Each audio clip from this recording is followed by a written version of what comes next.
Ja, hej på er alla glada och välkomna tillbaka. Nu är det dags för en ny video och det vi gör nu blir 5:e filmen utav återblicken på våran långresa som vi gjorde till Sydafrika. Och ni som då inte kanske har varit med tidigare, så ett litet tips. Kan ni gå tillbaka och titta, det finns alltså 4 filmer innan som handlar om samma resa men olika länder och olika episoder. Men ja, då kör vi väl igång igen.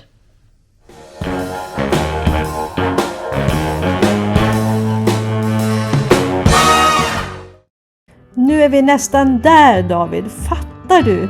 Det är helt fantastiskt.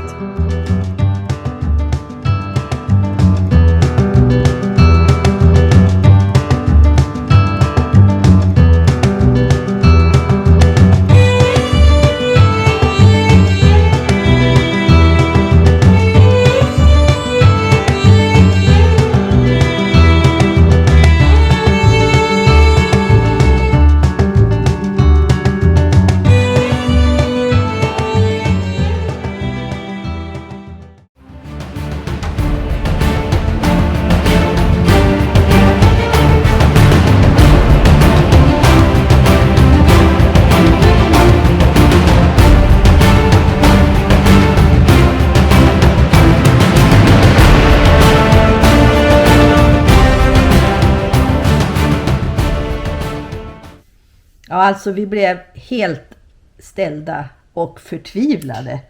Ska vi inte få ta med bilen? Men David, kan inte du berätta, vad var det som hände? De flesta länder har ju en karné, godkänner det tullhandling för bilen. Passet för bilen kan man säga. Mm. Och där stämplar man in och stämplar ut i varje land. Men Etiopien godkänner inte den tullhandlingen, så att vi skulle ha ett eget papper som ambassaden skulle skriva ut. Ja, och killen som vi träffade, han var väldigt artig och trevlig. När vi sa, men varför det här? Vi har ju hört andra som har åkt. Och vi hade kontakt med sådana som hade åkt bara några dagar innan oss. Ja, men de har fått nya direktiv. Och det hände ju oss faktiskt många gånger under den här resan. Mm. Ja, han förklarade för oss precis vad som skulle stå i brevet. Ja, och hur vi skulle göra. Men alltså, vilken ambassad tror man garanterar att ett par som kommer inte ska sälja bilen? Nej, det finns inte på kartan. Nej. Och då kände vi bara, det här är ju hopplöst.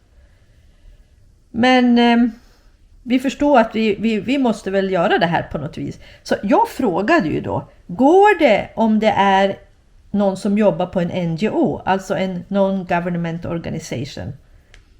Och jag frågade flera gånger. Och han sa, ja, men det går bra. Så då tänkte vi att då ringer vi ju Daniel. Mm. Det var bara det att där i Mettema så fanns det inte elektricitet. Och alltså fanns det inga datorer.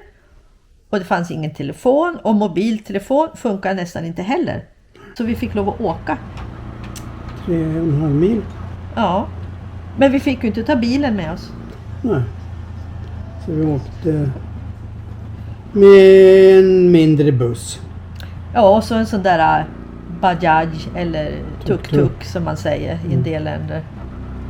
Han fixade den där killen som hjälpte oss. Han följde med oss. Och det var faktiskt ganska bra. Han var väldigt trevlig, han var lugn. Och han gjorde att det var lite roligare. Men alltså att åka buss där, det var ju också en upplevelse. Vi var liksom inte ensamma i bussen kan man säga. Det var ganska trångt.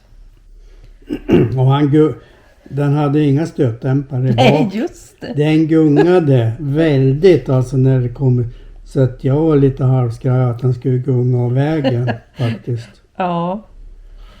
Ja, men så kom vi till det här samhället då där det då fanns elektricitet. Och då gick vi till en privat bank där.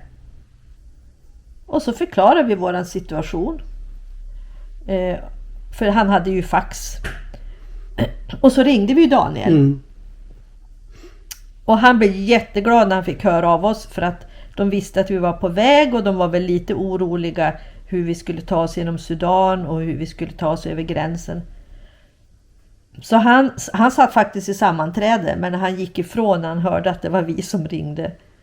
Och han skrev det där pappret på en gång. Ja, det var bara det att vi fick det inte på en gång. Därför att då skulle ju den här bankmannen, han skulle ha sin lunch.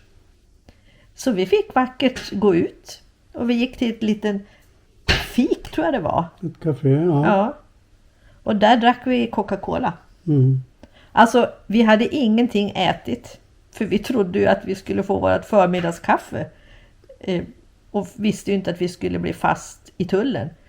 Så varmt, det var nästan 40 grader, 37-38 grader varmt. Frustrerad och trötta och ingen mat. Ingen bra kombo. Men när det hade gått, jag tror det var ett par timmar, så kom han tillbaka och faxet hade kommit. Men han var jättetrevlig och vi behövde inte betala en enda krona för att vi hade upptagit hans fax och hans tid. Och han önskade oss lycka till. Och då åkte vi tillbaka, glada i hågen, samma väg. Samma lilla buss och lilla tuk-tuk. Och när vi kom till Custom, då var klockan 4, så det hade ju gått hela dagen för oss.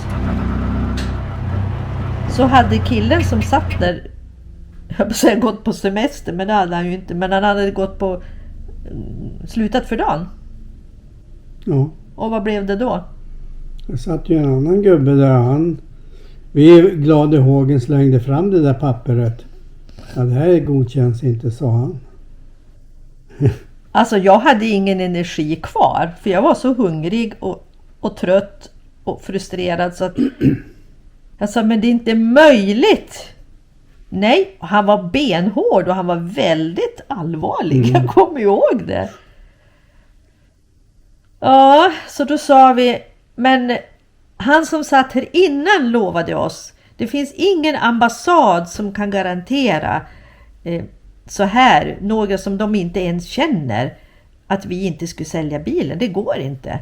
Men han lovade oss att en NGO skulle räcka. Nej, sa han. Men då såg vi den här killen. För han var ju kvar där, för de bodde ju där på området. Så han kom in och det blev en faslig diskussion mellan de här två. Till slut klev han upp. Ja, han lämnade skrivbordet och den andra killen satte sig där och stämplade och godkände alltihopa. Ja. Alltså vilken lättnad. Det var fantastiskt. Men då var ju klockan så mycket så att Ja, det började mörkna nästan. Ja. Så vi frågade, kan vi få sova här inne på området? Och det fick vi ju. Alltså det har varit mycket vid gränsövergångarna faktiskt. Men det har alltid gått bra till slut. Så det är liksom en del av resan. På något vis är det bara att gilla läget och anpassa sig och försöka att inte börja gråta som jag. Ibland kanske det hjälper. Ja, faktiskt. Jag tror ju att det hjälpte lite på när vi fick visum i Khartoum till Etiopien. Ja. Och här också blev jag ju väldigt ledsen. Jag var nog så läpparna darra och du vet, det var nog svårt för dem att se. Och när vi fick böter. Ja, men då... David, det tar vi när vi kommer dit. Det var ju i... Vad var det? Ja... Tanzania eller? Nej, Malawi var det då. Eller... I Malawi. Ja. Men vi fick oss mat till slut. Och vi fick en riktigt trevlig kväll ihop med de här killarna som jobbade här i tullen. Jätteglada, pratsamma och härliga var de. Och vad är detta nu då? Vi hade en sån här burk. som toa. Och vi har ju åkt då hela vägen och det var som en nödtoalett som vi skulle ha om det skulle behövas. Ja, för toor hittar vi ju faktiskt överallt nästan. Ja, där det finns inga problem. Finns det toor på sig, men buskar finns det ju alltid. Ja. Men där på tullen där så jag var på toan och det såg ju verkligen bedrövligt ut där. Ja, det var väldigt enkelt. Så jag sa att det är bättre du tar burken. Och det var den enda gången den vart använd faktiskt. Ja. På ett helt år. Så den burken blev använd där på tullen. Ja. Men den följde med oss hela vägen, för en nödtoa är ju bra att ha. Men ja. Nöden var inte så stor. Nej, Så att och målarburken var bra. Den fyllde sin funktion. Ja.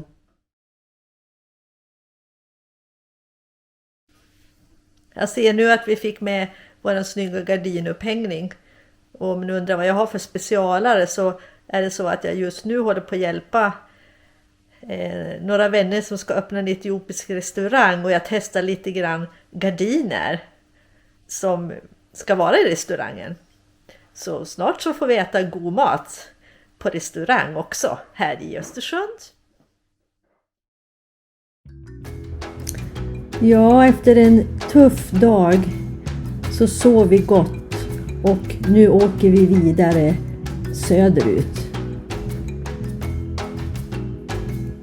Vi passerar små byar med enkla hus och ja, alltså alla är faktiskt på vägen och man kan ju undra varför de är där. Landskapet är helt annorlunda nu. Det som tidigare var öken, stepp och torrt, där är det grönt, det är höga berg och det är dalar, och som högst så var vi på över 2000 meter över havet innan vi fick vårat efterlängtade kaffe. Ja, men den som väntar på något gott väntar ju aldrig för länge, eller hur?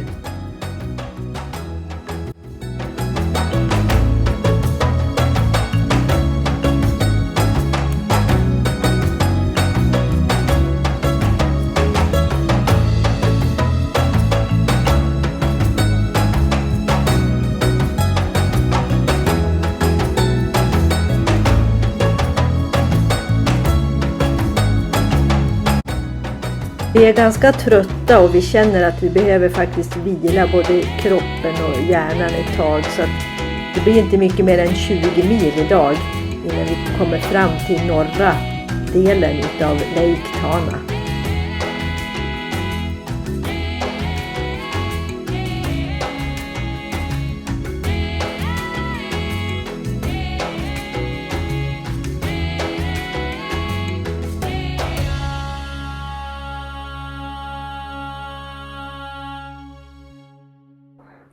Ja, nu ska vi bara ta det lugnt här och må gott och slappna av på Tim och Kims Village. En campsite som fanns här då i norra delen av Lake Tana. Och kom ihåg att vi har fortfarande inte lyckats få iväg någon information om att vi har tagit oss över gränsen. Så vi mår bra, men hemma mår de inte så bra. De är väldigt oroliga för oss. Vi träffar också 2 andra overlanders som är på resa och kommer ifrån Tyskland. Så vi fick en trevlig kväll tillsammans med dem i restaurangen här. Ni ska få se lite grann hur det ser ut här också. Vi har parkerat nästan ända nere vid sjön. Och lite längre upp här så finns då restaurangen. Som man har byggt fantastiskt fint med stora stenar och med vitkaklade väggar. Den är under uppbyggnad, den har funnits i 3 år när vi var där. Men de har gjort ett fantastiskt jobb. De som driver det här är ett holländskt par tillsammans med en förening, och man har också involverat byn för att det här ska kunna bli en inkomst för byn helt enkelt. Både odlingarna och campingen. Det som är lite tråkigt kan man väl säga idag, det är ju att det här ligger i det område där det är väldigt oroligt just nu. Och vi har fått precis information om att de har behövt lämna den här platsen för att det är för oroligt att vara där. Det är ju alltså krig och oroligheter till och från i den här delen. Men vi hoppas att det kanske kan komma igång längre fram, för det var en otroligt fin plats. Och vi behövde verkligen den här vilan de här dagarna innan vi rullade vidare. Och härifrån så åker vi bland annat emot Bahar Dar, där vi då ska besöka Blue Nile Waterfall. Och det ska ni få vara med på också. Ja, den här killen, han tog chansen att få prata lite med oss och vara med oss. Vi hade väl inte så många ord gemensamt, men en mysig kille som satt där. Grannarna har tvättat sina kläder, och när man inte har klädlinor så lägger man ut dem så här.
Innan vi går och tittar på vattenfallet så vill jag bara nämna lite grann om Nilen.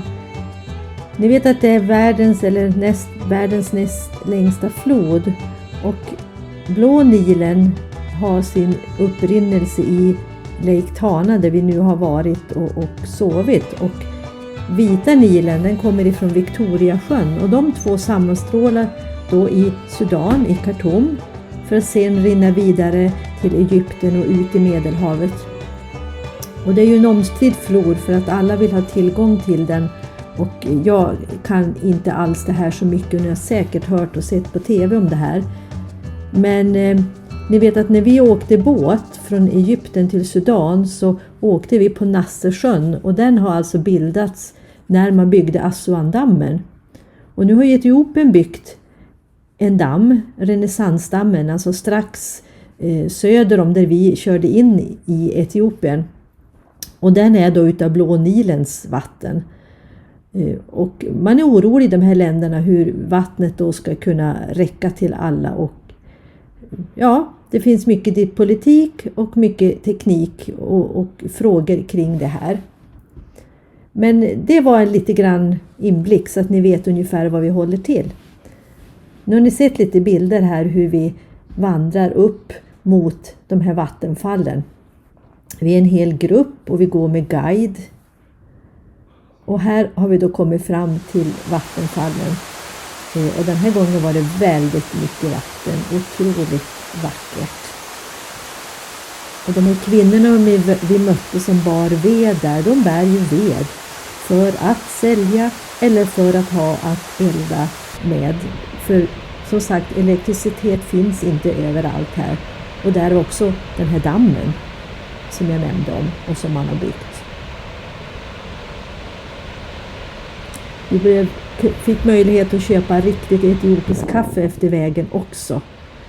Och köpa dricka, vilket smakade väldigt bra för att det var varmt och ganska tufft att gå den här sträckan. Men vi kunde njuta också av den fantastiska utsikten, och vi var glada att det var mycket vatten den här dagen så vi verkligen fick se hur fint det kan vara.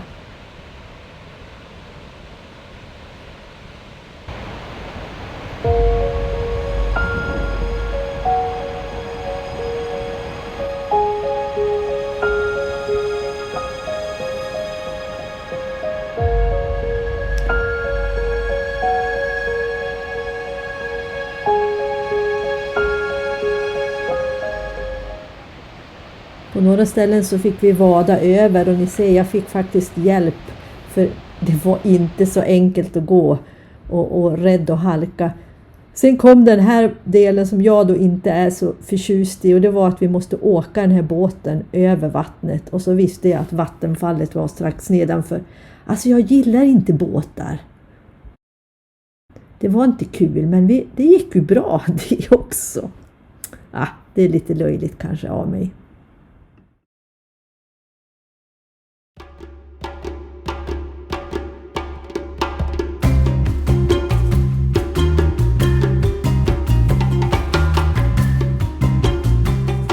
Nu åker vi mot Lalibela och det ska ni få se nästa film, tänkte vi, för att nu räcker det så den inte blir för lång och ni blir för trötta på oss. Så vi tackar för oss här och hoppas att ni har tyckt om den här filmen, och snälla ni, kommentera gärna, fråga gärna, vi blir jätteglada för det, och en tumme upp är aldrig fel heller. Men tack då för oss och ha en bra kväll, så ses vi igen i nästa film.